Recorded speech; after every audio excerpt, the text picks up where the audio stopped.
Hello, I'm David Harper with the BBC News. The leading health official in the United States has issued a warning about the risks of social media to young people. The Surgeon General said social media use by children and teenagers posed a profound challenge to their health and well-being. Gary O'Donoghue in Washington says the report is based on preliminary research. To be fair to the Surgeon General, it says that a lot more research is needed, but it's saying that social media interacts with teenage and adolescent brains in a particular way in the development of certain parts of the brain. And he's saying that these can have damaging effects.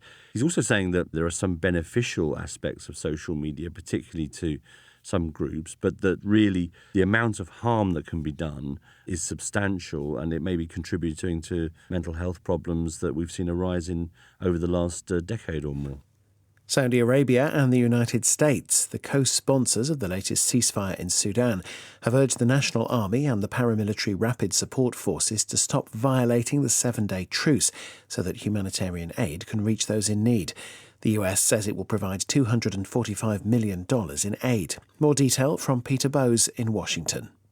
We've been hearing for weeks, of course, about the dire need for food, for water, for medical care, other life-saving assistance. And so that's why earlier on Tuesday, Antony Blinken, the Secretary of State, confirmed this $245 million for this new phase of the humanitarian crisis. It also extends to neighbouring countries with approaching 1 million people displaced. And he said it would help the humanitarian partners of the US respond to the continuing needs of those civilians and refugees. A judge in Colombia has ruled that a witness tampering case against the former president Álvaro Uribe must go ahead. Mr. Uribe says the case is a left-wing plot to discredit him. Leonardo Rocha has the details. He's been accused of sending his lawyers and other political allies, people close to him, to talk to former paramilitary members who were in jail and try to persuade them not to implicate him. President Uribe had been accused of involvement with these right-wing groups, which he denies.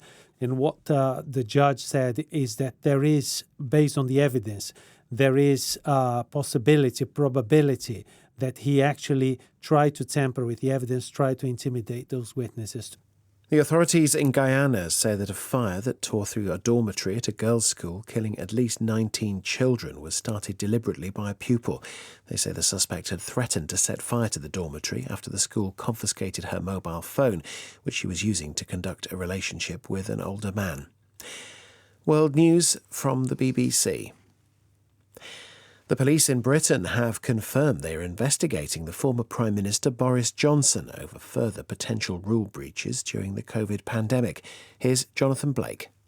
Lawyers going through Boris Johnson's ministerial diary from the time of the pandemic came across diary entries. They raised concerns with officials who in turn passed that information to police. And the Metropolitan Police here in London and the Thames Valley Police, who cover the area where Chequers, the Prime Minister's country residence, is located, are now assessing, they say, that information relating to possible breaches of the rules in Downing Street or at Chequers. Boris Johnson's team are denying that any of those events broke the rules in any way.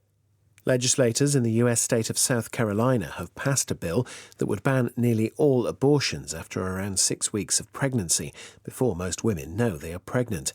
The highly controversial bill has now been passed to the state's Republican governor, Henry McMaster, who is expected to sign it. The vote passed mostly along party lines, but the 3 Republican women in South Carolina's Senate all opposed it, voting with the Democrats. The governor of Florida, Ron DeSantis, is set to announce his bid for the Republican 2024 presidential nomination on Wednesday. Mr. DeSantis is expected to confirm he will run during a live-streamed interview on Twitter with the social media platform's owner, Elon Musk.